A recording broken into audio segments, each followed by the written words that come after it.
Não tem problema nenhum. Então, bem-vindo, doutor. Eu passo agora a palavra ao senhor para continuar e, na verdade, iniciar a sua aula. Perfeito. Bom, está passando? Tá sim. Tá, né? Então, ok. Então, para me apresentar, né? Sou Laerte, sou fisioterapeuta de formação na área respiratória. Hoje eu trabalho como gerente na ResMed. E a doutora Elza Gabriela me fez o convite para discutir um pouquinho com vocês sobre a questão de sono. E estamos aqui, então. Temos quanto tempo para falar? 50 minutos, doutor. 50 minutos. Bom, o assunto, eu vou me atentar a esse tempo, mas aqui esse modo de apresentação, como eu não vejo vocês, eu vou estar falando, mas podem estar parando aí, fazendo, eu não sei como é que é a metodologia, se a gente vai falando e discute no final, se vocês querem tirar as dúvidas durante, fico à vontade, do jeito que vocês preferirem, que é melhor. Certo? Tranquilo.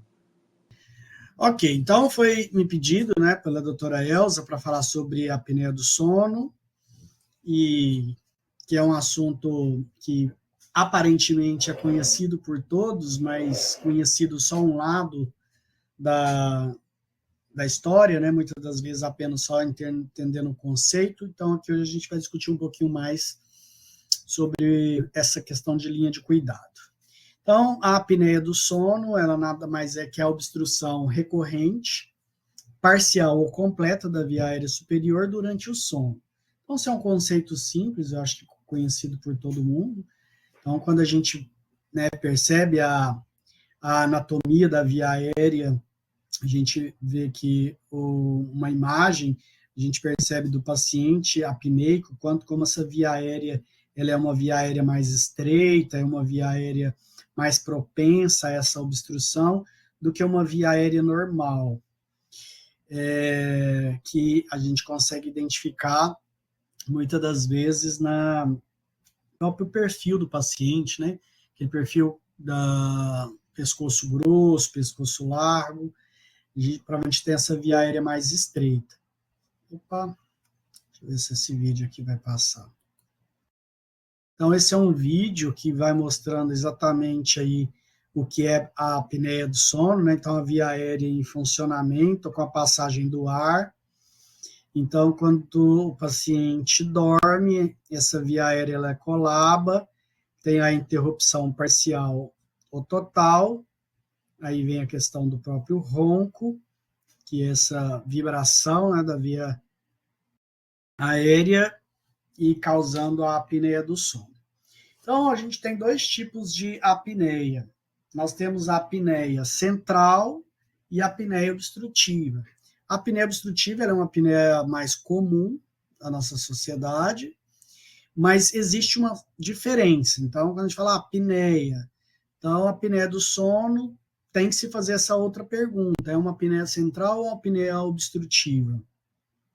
Porque isso vai mudar a questão do tratamento. Então, por isso que a gente tem que observar essa diferença. Então, o que é a apneia? Né? É a redução do fluxo aéreo maior do que 90% do fluxo por mais de 10 segundos.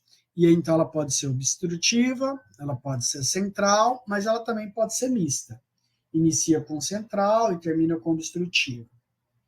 Qual que é essa diferença? Vamos ver aqui, vocês podem ver que o fluxo aéreo, o fluxo de ar, numa apneia central, então ele tem essa interrupção, né, do fluxo aéreo, e aqui o esforço respiratório. Então eu tenho uma parada respiratória, mas eu não tenho esforço respiratório, ou seja, eu não tenho a tentativa de respirar, porque muitas das vezes essa alteração ela é central, a nível de sistema nervoso central. A apneia obstrutiva, então, eu tenho essa interrupção do fluxo por 10 segundos, mas vocês conseguem perceber que eu tenho um esforço respiratório aqui, quando eu vou ver esse traçado, porque, na verdade, eu tento fazer esse esforço, mas o ar não entra, não passa. Então, tem essa interrupção do fluxo de ar. Então, basicamente, esses dois tipos, né? O que muda aqui é a interrupção do fluxo é a mesma, mas na apneia central eu não tenho esforço respiratório e na apneia obstrutiva eu tenho esse esforço respiratório. E eu também tenho as hipopneias, que então, pelo próprio nome, a gente já identifica, né? Que é uma redução do fluxo não acima de 90, mas maior que 30 por 10 segundos, isso é comum, mas com a dessaturação maior que 4, ou um fluxo aéreo maior que 50, com uma dessaturação de 3%. E isso, então, vai definir que, então, nós temos a apneia e temos a hipopneia. E o que são os mecanismos primários? Quando a gente vai olhar, né, um traçado de uma polissonografia, isso aqui é muito importante a gente verificar, né, porque aqui são os traçados que a gente vê, né, eletrocardiograma, o esforço, o fluxo de ar, saturação e frequência. Observa que quando eu tenho uma apneia obstrutiva, a saturação do oxigênio ela vai diminuindo. Aqui, né, então, nessa linha azul, a saturação ela vai diminuindo e a frequência cardíaca ela vai aumentando. Então, observe que quantas vezes a gente respira por minuto e durante um período de sono. Então, vocês vão verificando que, assim, a cada vez que eu tenho uma apneia ou uma hipopneia, eu vou tendo alteração tanto na dessaturação quanto na frequência cardíaca. E cada vez que eu tenho uma apneia, imagina o quanto eu não vou ter uma alteração metabólica, e isso vai gerando principalmente consequências cardiovasculares. E sobre essa questão da apneia, como que está essa questão da carga disso? Oi. Posso fazer uma pergunta? Gabi aqui. Oi. Oi, tudo bem? Tudo jóia. Quando você falou de hipoventilação, né? Esse é o caso da síndrome da hipoventilação da obesidade? É assim que faz? Você falou de hipoventilar. É isso ou não? A síndrome da hipoventilação da obesidade é outra fisiopatologia? É outra fisiopatologia, porque a hipoventilação ela vai acontecer, ela não tem a obstrução, né? Ela não tem a interrupção do fluxo. A hipoventilação, ela só diminui o volume corrente, vamos dizer assim. Então, o volume corrente que o paciente tem ao longo da frequência respiratória dele, ele vai ser diminuído. A apneia, ela vai ser interrompida. E a hipoventilação, isso é só um diminuído. Então, a hipoventilação seria como se fosse uma hipopneia. Mas a hipopneia é por 10 segundos. A hipoventilação, muitas das vezes, ela é de forma por mais tempo. Deu para entender? Deu sim. Grata. Valeu, Lerte. Então, a gente está falando sobre essa carga de doença, né? O sono hoje ele tem uma prevalência muito alta na sociedade, né? O Brasil, a prevalência, uma pesquisa feita por São Paulo, em torno de 32% da população, 1 a cada 3 pessoas, né, tem apneia do sono, e 63% das pessoas hoje relatam ter algum problema para dormir. Isso interfere em várias situações. E os distúrbios do sono, né, quando a gente está falando de apneia, mas a gente não pode deixar de falar sobre outras doenças, como a insônia, que isso é uma coisa que está muito frequente hoje também na população, narcolepsia, sonambulismo, síndrome de pernas inquietas. Todos isso são distúrbios do sono, mas olha para vocês verem em termos de prevalência, a gente está falando de uma prevalência bem pequena quando a gente está fazendo uma relação com a apneia do sono. Então, a apneia do sono, ela é o distúrbio do sono mais prevalente hoje, né? Apesar que tem a insônia, que a insônia também está gerando aí entre 34% a 40% da população, porém, tem uma sobreposição, muitas das vezes, mas então são as duas doenças mais prevalentes aí, em termos dos distúrbios do sono. Então, como a gente sabe, né, a apneia do sono ela vai ter essa interrupção do fluxo aéreo, que vai ter alteração da frequência cardíaca, vai ter alteração da saturação, e isso vai principalmente gerar aqui esse gráfico, que eu não vou gastar muito tempo com isso, mas principalmente ele vai ter alteração na qualidade de vida, no crescimento, recuperação celular, principalmente nos transtornos psíquicos, na saúde mental, aí o sono tem uma correlação muito direta na ansiedade, humor, depressão, concentração e outras doenças que são as doenças mais sistêmicas conhecidas, hipertensão, obesidade, insuficiência cardíaca, tudo isso, a apneia, com toda essa cadeia que gera da alteração dela, pode ocorrer.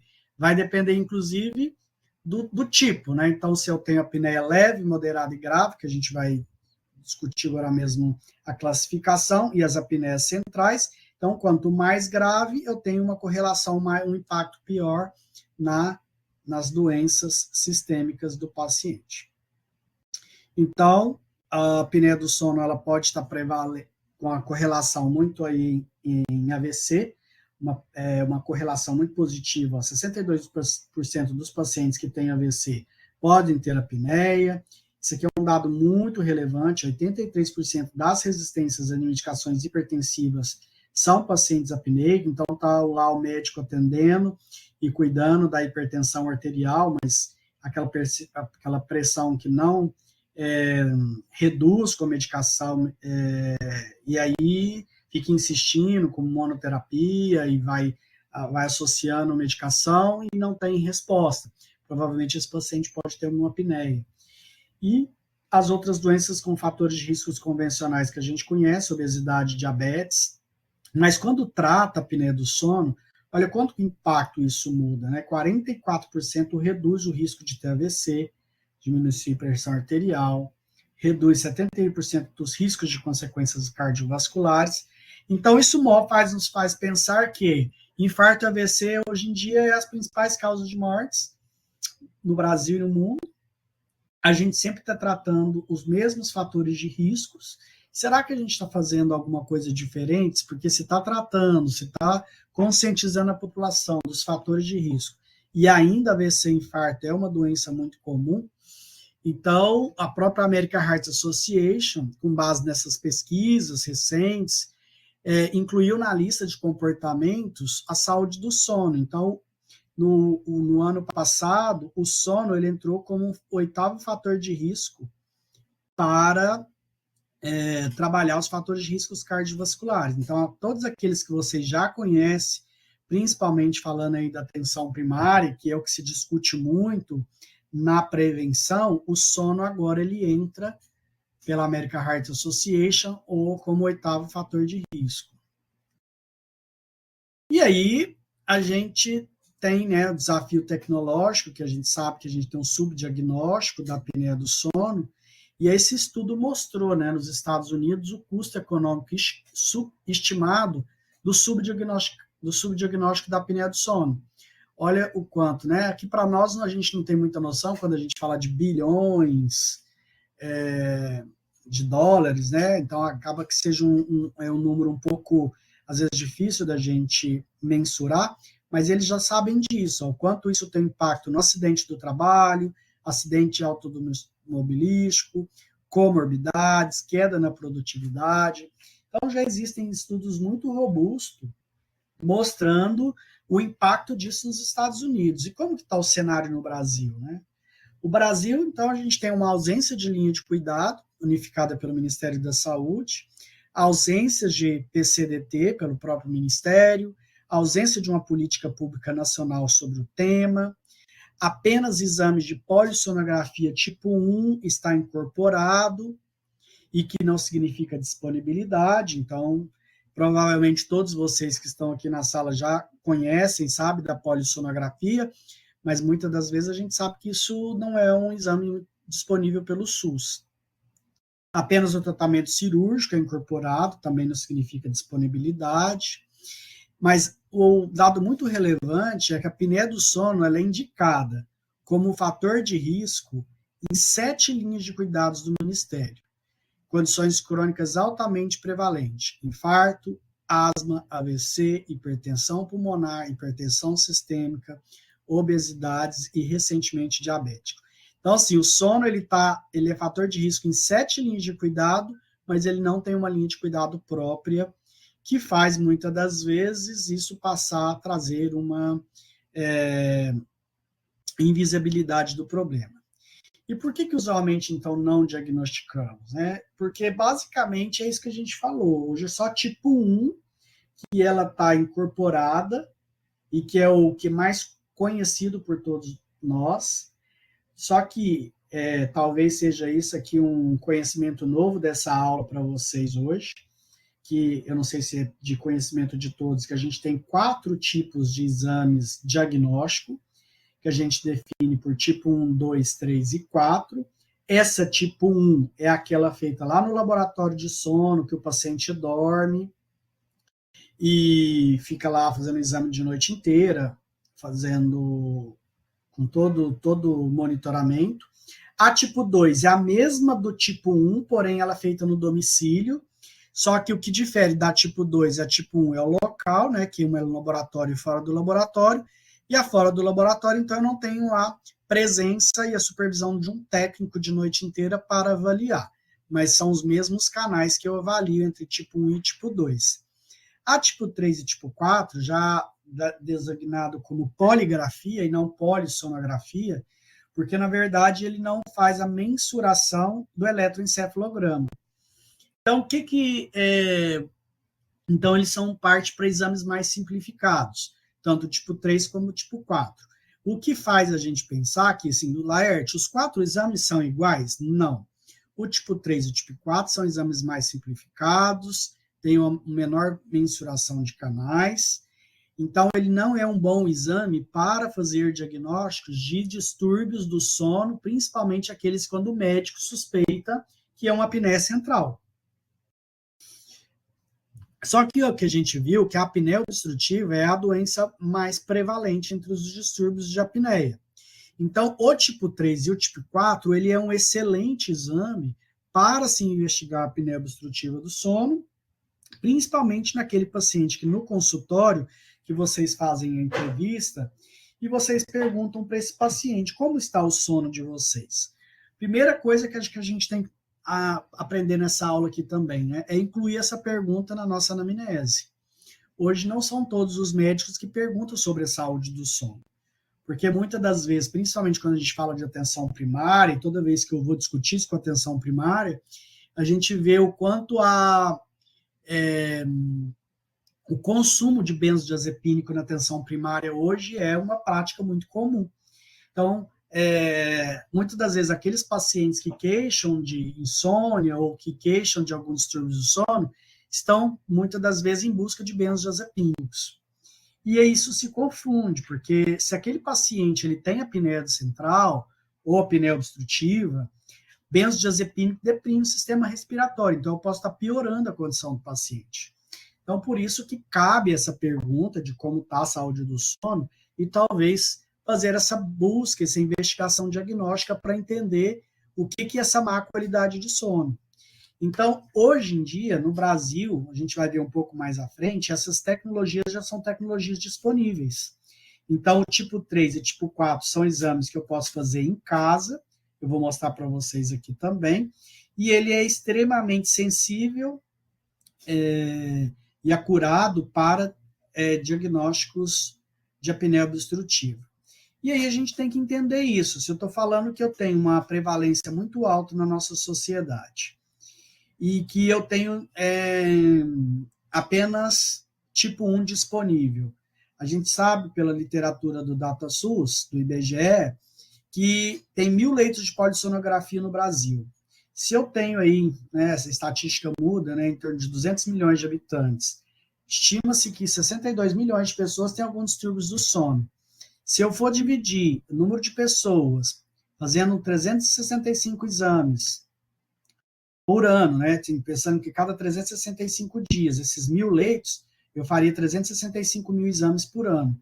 Eu gastaria 170 anos para eu fazer essa triagem em todos os pacientes do Brasil. Então, assim, é um número muito surreal, porque mostra para a gente que estamos muito longe de onde a gente precisa chegar. Mas aí a gente mostra, né, também os dados dos próprios exames. Isso aqui é uma série histórica de 2011 até 2022, do número de exames e estabelecimentos que fazem exames de polissonografia no SUS. Olha para vocês verem. Aqui todo mundo é do norte? Sim, sim, Leti, aqui todo mundo é do norte. Sim, sim. Olha o norte como que ele está na fotografia. É 0,1% de toda a série histórica de polissonografia. Do Brasil, o norte está com 0,1%. Então, assim, é um grande vazio assistencial. Então, assim, a gente está falando de um problema, aí, especificamente do norte, de um grave problema de saúde pública. A gente está falando de uma doença que tem essa correlação com outras comorbidades, ela é prevalente na sociedade, que tem todo um comprometimento. A gente não está investigando isso na nossa população. Isso está passando exatamente em branco. Então, isso aqui, para mim, quando eu estou falando do norte, eu vejo que isso é um dado extremamente preocupante. E aí é isso, né? Os dados mostram que essa falta de acesso, muitas das vezes eu vou aumentar a judicialização, eu vou aumentar custo, eu vou aumentar várias outras coisas, porque hoje a gente sabe que judicialização é uma das vias de acesso das pessoas por busca de tratamento. Então, se eu não tenho, se eu não ofereço diagnóstico, se eu não ofereço tratamento, provavelmente os cofres públicos estão tá pagando caro por isso. Eu trago aqui só para a gente sensibilizar um pouquinho também. Alguns falam, bom, Laerte, mas quando a gente aprende, já ouviu lá na faculdade, a apneia do sono, a gente vê que a... Eu acho que deu algum erro aí na tela, Doc, que não está aparecendo aqui mais. Tá aparecendo mesmo não, Laerte. Será que ele caiu?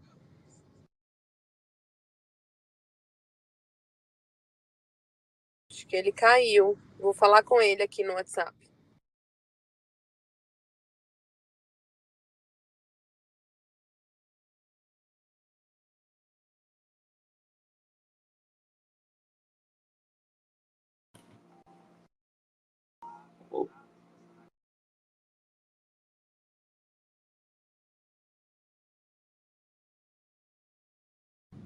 Falei com ele aqui, tô esperando ele responder.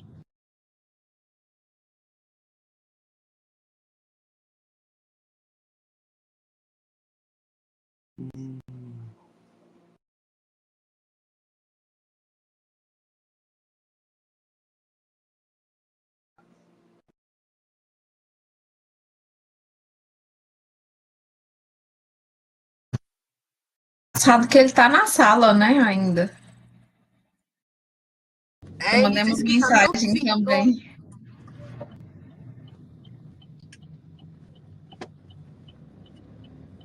Ele disse que tá me ouvindo. Ô, Laerte, você tá me ouvindo? Tá conseguindo falar?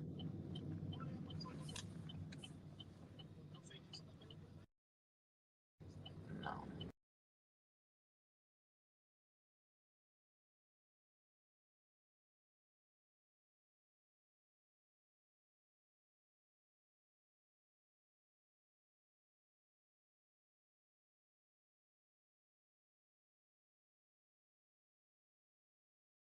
Deve ter sido a comunicação da internet dele.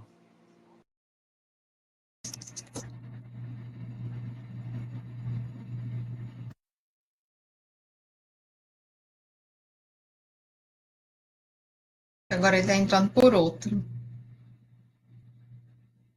Voltei. Voltou. Aqui mesmo. Voltei. Eu estava ouvindo vocês, eu não sei o que aconteceu. Estamos ouvindo você agora. Tá, deixa eu compartilhar de novo onde eu estava. Clica aqui.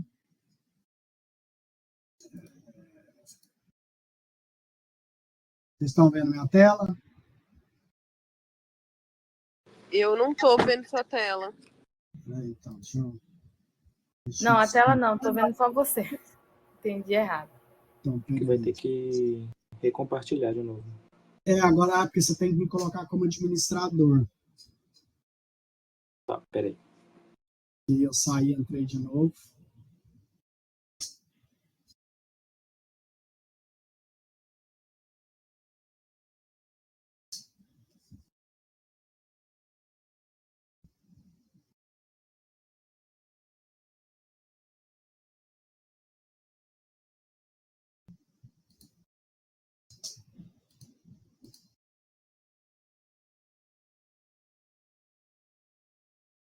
Agora sim? Sim. Beleza. Então, o que eu estava falando, pessoal, era que, assim, muitas das vezes, quando se ouvia falar de apneia do sono, muita talvez possa ter questionado aqui, muitos de vocês podem estar aqui pensando, mas a apneia do sono será que não é uma doença de especialidade, de otorrino, de pneumo? A medicina do sono, então, ela é uma especialidade, né? Então, medicina do sono, mas que ela pode ser compatível com outras subespecialidades, como a própria otorrino, pneumo, cardio, mas eu tentei pegar esse estudo hoje, mas eu não consegui trazer, onde mostrou que no mundo o que se mais faz diagnóstico de apneia do sono são por por médicos não especialistas. E aí, como que se comporta isso no Brasil? Fui buscar alguns artigos que mostram em relação aos cuidados na atenção primária, né? A prevalência de sintomas relacionados ao sono na atenção primária. Então, esse trabalho aqui ele conclui que os sintomas relacionados ao sono têm prevalências elevadas na população estudada, reafirmando consequentemente a necessidade dos médicos de família estar alerta para essa patologia de modo a fazer adequadamente seu diagnóstico e acompanhamento. Esse aqui também, esse artigo da Sociedade Brasileira de Cardiologia, mostra esse aumento da prevalência de risco da apneia como fator de risco na atenção primária, e tem vários artigos. Eu gostei muito desse artigo da Sleep Medicine também, onde ele fala que o screening para paciente com apneia de sono na atenção primária, ele fala o quanto são oportunidades perdidas para diagnóstico na atenção primária, né? Então, ele fala, enquanto a discussão sobre o sono está ocorrendo em alta taxa durante as consultas preventivas de rotina em consultório de atenção primária, as taxas de triagem para apneia obstrutiva do sono em pacientes considerados de alto risco para apneia obstrutiva de sono são muito baixas, e ferramentas de triagens e validadas não são usadas. Aí ele traz, né, aquilo que a gente fala, mais estudos analisando barreiras para triagem em pacientes com alto risco na atenção primária são necessários. Então, sim, mostra esse gancho e o quão potente é a atenção primária, porque se a gente está ali buscando esses principais fatores de risco, pensando que a gente tem um território para cuidar, quantos pacientes no meu território provavelmente não têm uma chance de ter apneia? E o que eu estou fazendo para essas pessoas? Então, assim, principalmente a gente tem que pensar que o diagnóstico ele vai vir dessa história e queixa, né? Então, aquele paciente que tem todos esses sintomas que chegam aqui para vocês, principalmente com as questões de saúde mental, as sensações de cansaço, perda de libido, sonolência diurna excessiva, mas os principais, ronco. Se a gente aumentar, fazer essa pergunta, né, a questão do ronco, se tem insônia excessiva, se olha para o indivíduo, ele tem aquele pescoço grosso, para homens 43 centímetros de pescoço e mulher acima de 40 centímetros, obesidade, eu já posso pensar que esse paciente tem uma alta probabilidade de ter apneia. Mas se eu não ficar só na questão de história e queixa, hoje são escalas muito simples de serem aplicadas na própria sala de espera, pelos próprios agentes comunitários de saúde, pela própria equipe multiprofissional dentro do território, que são escalas de sonolência. Aqui no Brasil a gente tem algumas, Nosas, Stop Bang, que são escalas onde a gente vai fazer perguntas muito básicas do paciente em relação ao comportamento do sono dele, do dia, e aí eu faço uma continha, e aqui ele vai me dar de 0 a 6 sono normal, média sonolência, e o paciente com sonolência normal, possivelmente patológica. Então, todos esses questionários são questionários simples, estão disponíveis na internet, disponível de muito fácil acesso, que é uma questão que pode estar contida na anamnese de vocês para identificar. Ó. Então, você vai fazer algumas perguntas. Se ele ronca, se ele tem esse cansaço, né, sente cansado, exausto, sonolente durante o dia, como, por exemplo, adormece quando dirige, sim ou não. Então, ele responde aqui, sim ou não, para essas perguntas, e aí ele vai dar para nós se ele tem baixo risco, risco intermediário ou risco alto. Então, isso é muito tranquilo ser feito na atenção primária. E aí, outra coisa que a gente precisa imaginar também, que fala, bom, mas eu estou lá na atenção primária, eu não vou, se eu estou no norte, eu estou na atenção primária, não adianta eu identificar um paciente que tem a possibilidade de ter apneia do sono e eu não ter diagnóstico para algum tipo de exame disponível para que eu faça essa investigação diagnóstica. Mas é o que a gente está querendo mudar e quebrar paradigmas, né? Então, a gente não tem que pensar só em tipo 1. Hoje existe esse tipo 3 e tipo 4, que são exames bem mais simples que o paciente pode fazer em casa. E aí existem já literatura bastante robusta que mostra, né, que monitores portáteis para diagnóstico de apneia do sono têm desempenhos semelhantes ao exame tipo 1 e ele é muito mais simples, de baixo custo. Então, a gente tem que pensar exatamente nessa incorporação de tecnologias no SUS que são mais sustentáveis, de mais fácil acesso, de baixo custo, que tem acessibilidade e especificidade alta e que eu posso, de fato, diagnosticar na minha população esses pacientes que têm aí minimamente a condição de ter o direito, né, a condição de saber, ó, eu tenho apneia do sono. E hoje existem vários tratamentos, a gente vai falar de tratamento daqui a pouco, eu acho que o clássico que todo mundo conhece é o tratamento com CPAP, mas existem outras formas de tratar a apneia do sono, a gente vai discutir. E esses monitor portátil tipo 3, ele vai também dando essa mesma, que eu mostrei aquela curva, né? Então, aqui, ó, quando eu vejo o fluxo, que eu tenho uma interrupção do fluxo, aqui, ó, por 10 segundos, olha aqui, ó, então, para vocês verem como é a correlação, ó. Nesse período do sono aqui, ó, ele parou de respirar durante... Vocês estão vendo a minha setinha quando eu passo o mouse? Eu tô vendo. Tô vendo. Tá, então, quando eu vejo aqui, ó, então imagina esse traçado da poligrafia. O paciente está tendo fluxo de ar normal, aqui ele interrompe o fluxo. Como ele está interrompendo o fluxo aqui, observa como que a saturação aqui que estava normal, ela começa a cair, ó. Então, a oxigenação ela cai depois dessa parada respiratória. Então, olha como que fica a curva de um paciente apneico durante uma noite de sono. Isso aqui só por alguns minutos, né, de avaliação. Então, esses são os laudos diagnósticos, interpretação do relatório dos tipo 3, bem completo. E as poligrafias também, tipo 4, ela também dá esses polissonogramas, né? Mostra as dessaturações noturnas, e ela vai mostrar basicamente o IDO, que é a oximetria, a índice de saturação da oximoglobina. Então, o que ele avalia a poligrafia, só para vocês entenderem. A tipo 3, ele avalia tanto a IH, né, que é o índice de apneia e hipopneia, e também o IDO, e a tipo 4, ela vai mensurar o IDO. O que ele interpreta? Ele vai basicamente mensurar a saturação. Se ele começa a cair a saturação dele por mais de 4% ou 3% naquela conta que eu mostrei para vocês, mais de 10 segundos, ele fala, bom, eu estava tendo uma curva de oximetria, aquilo caiu, ele entendeu, se caiu é porque o paciente tem uma apneia. Então, ele é um exame bem simples, mas ele já tem validade. Ó. Então, esse é o exame tipo 4. São 2 artigos de validação dele no Brasil.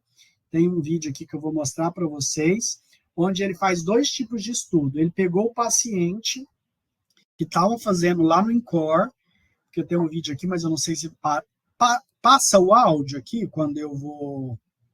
Deixa eu ver se vocês escutam, porque aqui na própria matéria explica para vocês. A reportagem é importante para você que dorme mal e principalmente... Sim.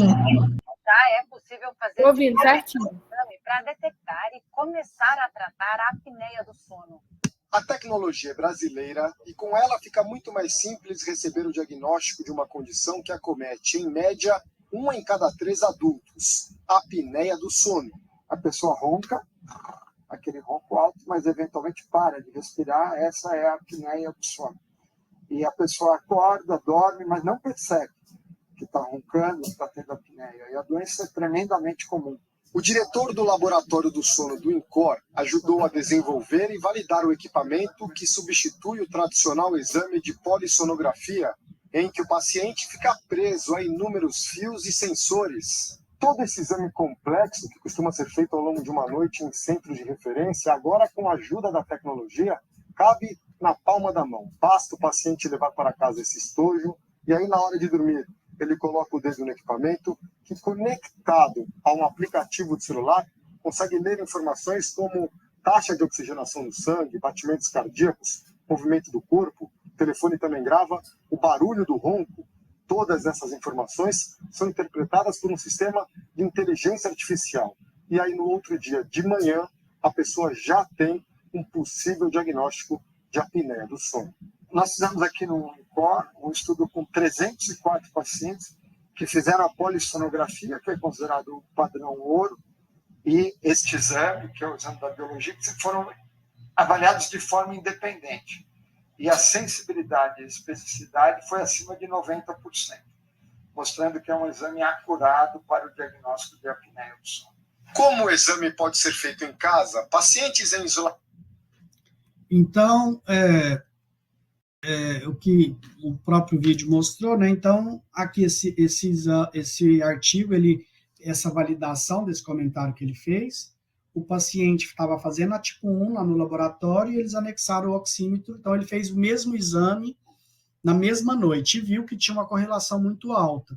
E o outro exame ele fez no mesmo paciente também, fazendo a tipo 3 e a tipo 4 simultânea na mesma noite, e viu essa mesma correlação muito positiva.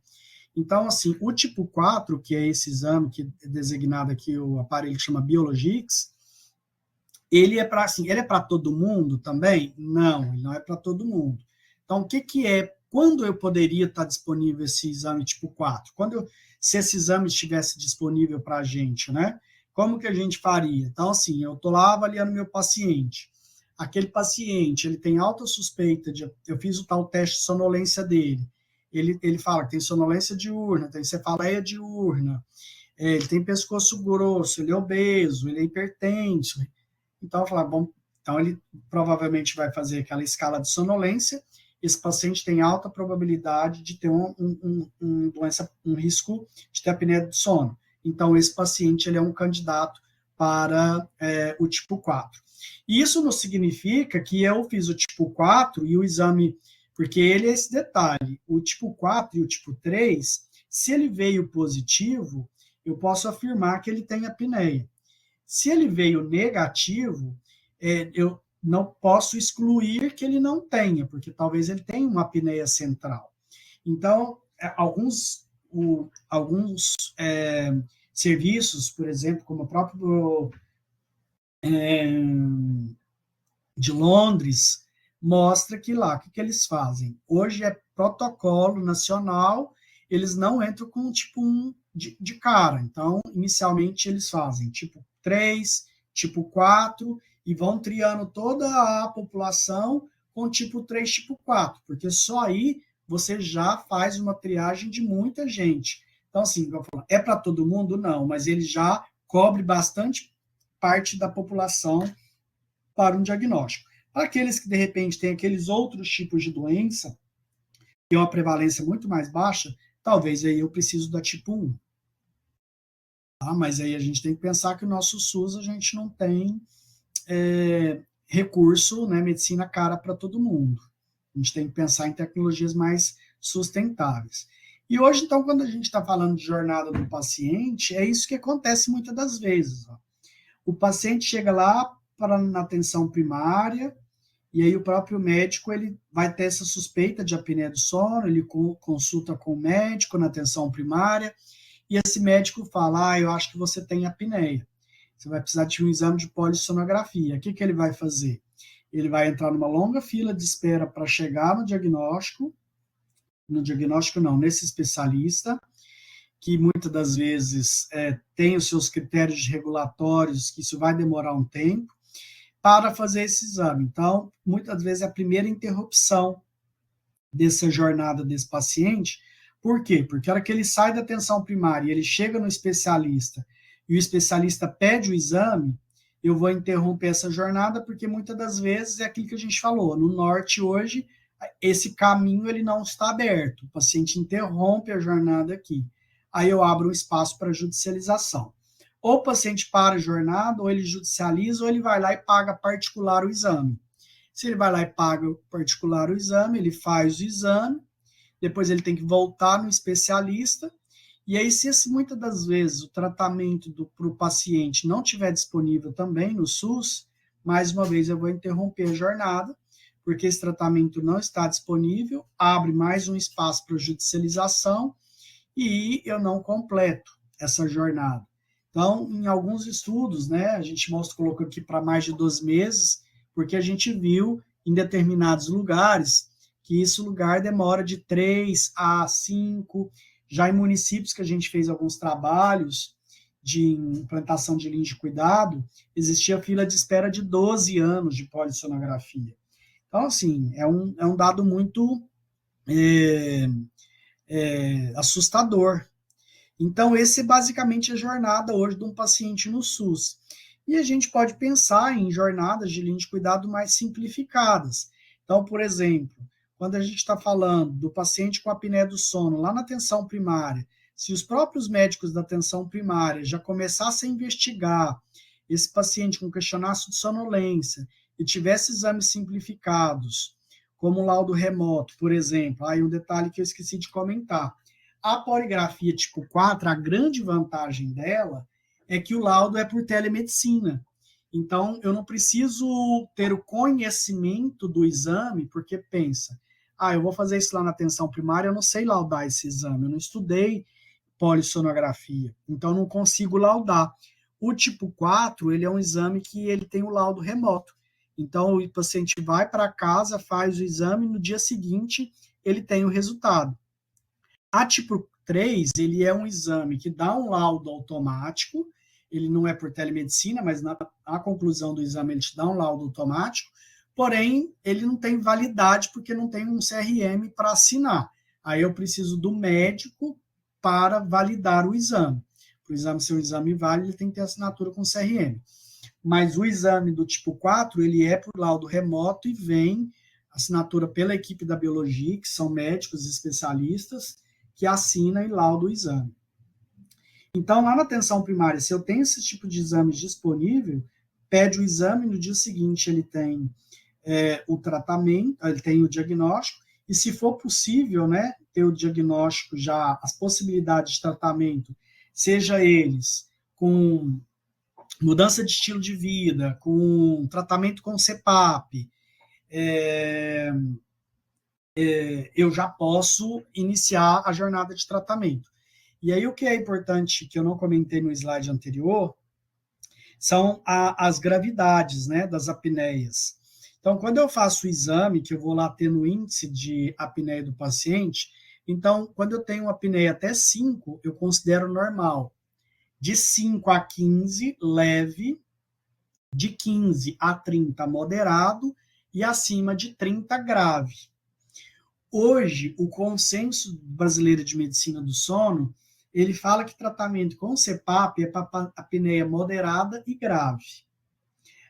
A apneia leve não tem indicação de tratamento com CPAP. Ele tem mudança de estilo de vida, ele tem, então, por exemplo, o paciente tem perda ponderal de peso, ele tem mudança no estilo de vida, esse paciente ele tem chance de perder, né, sair da condição de apneia. A apneia moderada e grave já tem indicação de tratamento com o CPAP, mas isso não significa também que práticas de mudança do estilo de vida pode ser implementada no tratamento desses pacientes. E o grande detalhe que a gente vai falar aqui agora também é que quando a gente está falando de jornada de tratamento, hoje, muitas das vezes, em serviços que disponibilizam o tratamento com o CPAP, a equipe dá um aparelho para o paciente e esquece de fazer gestão de terapia. E aqui muitos pacientes abandonam o tratamento porque ele não tem essa orientação adequada, de pressão adequada, de máscara adequada. Então, hoje existem gestões de, por exemplo, com telemonitoramento, que os profissionais de saúde, da tela do computador, ele consegue mensurar todos os dados de terapia do paciente à distância, sem que o paciente esteja perto ou o paciente precisa vir à consulta, a gente consegue identificar. Então, é isso que a gente tem que pensar, né? Então, quando a gente está falando de linhas de cuidado, pensar em diagnósticos, então, diagnósticos mais simplificados, como tipo 3 e tipo 4, pensar em quando eu estou falando tratamento com CPAP, mas eu tenho que pensar na gestão de terapia desse paciente para ter maior chance de adesão ao tratamento. Por conta disso, quando a gente está falando, né, eu dei um CPAP para alguém e eu falo, põe lá, vai dormir com aquela máscara no rosto, agora vai lá. E não é assim. A gente sabe que existe uma condição muito específica para tratamento. Por exemplo, CPAP hoje, ele existe de duas modalidades, quando eu estou falando de tratamento. CPAP de pressão fixa e CPAP de pressão automática. Porque quando eu vou conectar um CPAP num paciente, eu preciso definir uma pressão de terapia. Então, o padrão ouro, que foi estudado por muito tempo, o médico está com suspeita clínica do paciente com apneia, pede uma polissono. A polissono vem positiva. Eu peço uma nova polissono, mas seria uma polissono para titulação. Nada mais é que o mesmo exame, mas ele já em uso do CPAP, só para eu avaliar se esse paciente, qual que é a pressão que ele precisa para interromper as apneias, que pode ser de 4 a 20. Para a hora que prescrever o tratamento, definir uma pressão de terapia. Mas hoje em dia, a prática clínica, sabendo da dificuldade de exames diagnósticos, se prescreve tratamento, se pede um exame de polissono, depois o paciente entra em CPAP automático, que ele joga essa janela de uma pressão mínima até uma pressão máxima, é igualzinho em carro automático. Diferença de passar a marcha e o outro você só acelera. Então, o CPAP automático, ele consegue definir mais ou menos, né, dentro de um percentil, essa pressão de terapia que o paciente precisa para interromper as apneias. Então, aí se faz toda a diferença na hora de definir o tratamento do paciente com apneia. Ele vai usar CPAP ou ele vai fazer mudança de estilo de vida, ou ambos. Se ele vai tratar com CPAP, se eu vou tratar com CPAP de pressão fixa e pressão automática, para eu definir essas pressões. E um detalhe que eu falei lá no início da aula é que se o paciente tem apneia do sono central, o tratamento não é CPAP. O tratamento é o bilevel, ou mais conhecido por todos como BiPAP. Então, muitas das vezes, pacientes que têm apneia do tipo central, o tratamento precisa ser com bilevel, porque o CPAP ele vai dar só esse fluxo. Lembra que ele tem a interrupção do fluxo de ar e ele não tem esforço respiratório? Porque muitas das vezes o comando do sistema respiratório, ele interrompe a respiração. Então, eu preciso uma alternância de pressão para o ar entrar e para o ar sair do pulmão. Então, isso é uma outra coisa importante quando eu estou falando de tratamento. A apneia obstrutiva trata com CPAP, a apneia central trata com BiPAP. Tratar com CPAP, eu tenho que definir se é pressão fixa ou pressão automática. A pressão fixa é só quando eu tenho o exame de polissonografia de titulação, que eu tenho essa pressão estabelecida, ou eu não tenho a pressão estabelecida por exame de titulação, e eu coloco pressão automática dentro de um delta, e eu consigo depois, principalmente pensando em gestão de terapia, pegando os laudos, os relatórios de uso mensal do paciente, eu consigo ver o percentil 90, que é o percentil que ele está usando de pressão, e eu posso lá depois ir fechar essa janela.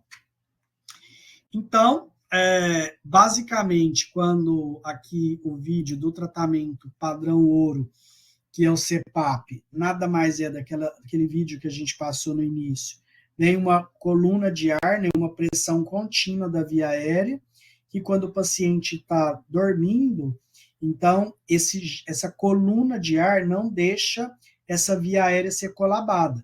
E aí o fluxo de ar ele vai acontecer durante todo o sono. Olha que gráfico, nós já estamos olhando meu tempo aqui, a gente já está quase encerrando, né? Olha para vocês verem aqui esse gráfico da apneia e a mortalidade cardiovascular. E olha o quanto que é importante a gente estar falando. Olha aqui, esse aqui é a incidência acumulada de eventos cardiovasculares fatais. O grupo controle, esse grupo verdinho, o grupo que só ronca, o grupo que tem apneia grave, esse vermelho. Então, se olha o paciente com apneia grave, o quanto ele tem muito mais probabilidade de ter incidência cardiovascular. Mas alguém que tem apneia grave e trata com CPAP, olha tanto que esse risco cardiovascular diminui com tratamento. Então, é sobre esse delta aqui que a gente está falando, de quando eu tenho um paciente que tem apneia, e muitas das vezes eu não diagnostico, ele está aqui nessa faixa, mas se eu diagnostico e trato, olha o quanto eu reduzo a minha incidência de eventos. Então, trazendo aí o quanto é uma questão de prevenção primária, eu investigar essa questão de sono desses pacientes. Aqui, doutora Elza, eu acho que não é uma coisa que talvez faça muito sentido, para talvez a gente abrir para uma discussão, mas aqui o que eu quero falar em termos de linha de cuidado é exatamente isso. O tratar é mostrar que eu preciso, além de dar um CPAP, é fazer esse gestão de terapia. Então, hoje, só para vocês saberem, esses aparelhos com CPAP, eles têm telemonitoramento, ou seja, tudo que o paciente está lá na casa dele, seja ele em qualquer local do Brasil que ele mora, o médico ou profissional de saúde responsável por isso, ele entra no sistema, ele consegue ver exatamente tudo que o paciente, acho que aqui é o relatório, eu consigo ver exatamente quantas horas ele usa por dia, se a máscara está vazando, qual que é a pressão que o paciente está usando.